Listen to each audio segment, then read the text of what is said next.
Russian oligarchs are business oligarchs of the former Soviet republics who rapidly accumulated wealth during the era of Russian privatization in the aftermath of the dissolution of the Soviet Union in the 1990s. The failing Soviet state left the ownership of state assets contested, which allowed for informal deals with former USSR officials as a means to acquire state property. Historian Edward L. Keenan has drawn a comparison between the current Russian phenomenon of oligarchs and the system of powerful boyars which emerged in late medieval Muscovy. The first modern Russian oligarchs emerged as business sector entrepreneurs under Mikhail Gorbachev during his period of market liberalization. These younger generation entrepreneurs were able to build their initial wealth due to Gorbachev's reforms, when coexistence of regulated and quasi-market prices created huge opportunities for arbitrage. The term oligarch derives from the ancient Greek oligarchia, meaning the rule of the few. Since 2018, several Russian oligarchs and their companies have been hit by US sanctions under the Countering America's Adversaries Through Sanctions Act for their support of the Russian government's malign activity around the globe. By the end of the Soviet era in 1991 and during Mikhail Gorbachev's perestroika, many businessmen in Russia imported or smuggled goods such as personal computers and jeans into the country and sold them, often on the black market, for a hefty profit.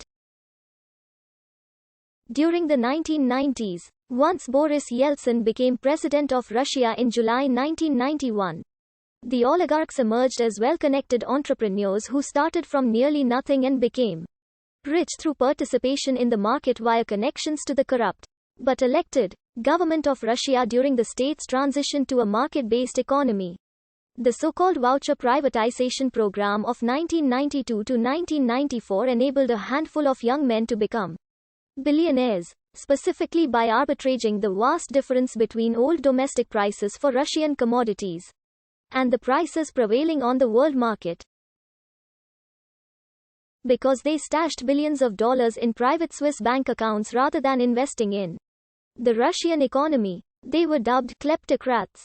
These oligarchs became extremely unpopular with the Russian public, and are commonly thought of as the cause of much of the turmoil that plagued the Russian Federation following the collapse of the Soviet Union in 1991.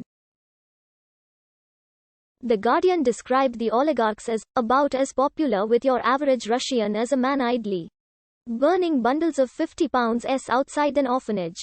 Post-Soviet business oligarchs include relatives or close associates of government officials, even government officials themselves, as well as criminal bosses often connected to the Russian government. Some members of these groups achieved vast wealth by acquiring state assets very cheaply during the privatization process controlled by the Yeltsin government of 1991 to 1999. Specific accusations of corruption are often leveled at Anatoly Chubas and Yegor Gaida, two of the young reformers chiefly responsible for Russian privatization in the early 1990s. According to David Sutter, author of Darkness at Dawn, what drove the process was not the determination to create a system based on universal values but rather the will to introduce a system of private ownership, which, in the absence of law, opened the way for the criminal pursuit of money and power. Although the majority of oligarchs were not formally connected with the Communist Party of the Soviet Union, there are allegations that they were promoted by the communist apparatchiks, with strong connections to Soviet power structures and access to the monetary funds of the Communist Party. Official Russian media usually depict oligarchs as the enemies of communist forces. Communist forces, portrayed as a stereotype that describes political power that wants to restore Soviet-style communism in Russia. During Yeltsin's presidency, oligarchs became increasingly influential in Russian politics. They played a significant role in financing the re-election of Yeltsin in 1996. With insider information about financial decisions of the government, oligarchs could easily increase their wealth even further. The 1998 Russian financial crisis hit some of the oligarchs hard, however, and those whose holdings were still based mainly on banking lost much of their fortunes. The most influential and exposed oligarchs from the Yeltsin era include.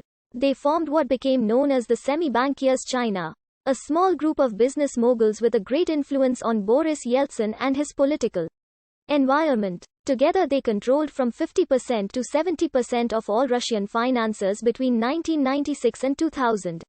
Friedman, Potanin, Avon and Malkin retained their influence in the Putin era, which began in 1999. The Guardian reported in 2008 that Khodorkovsky, Berezovsky and Guzinski have been purged by the Kremlin. The most famous oligarchs of T.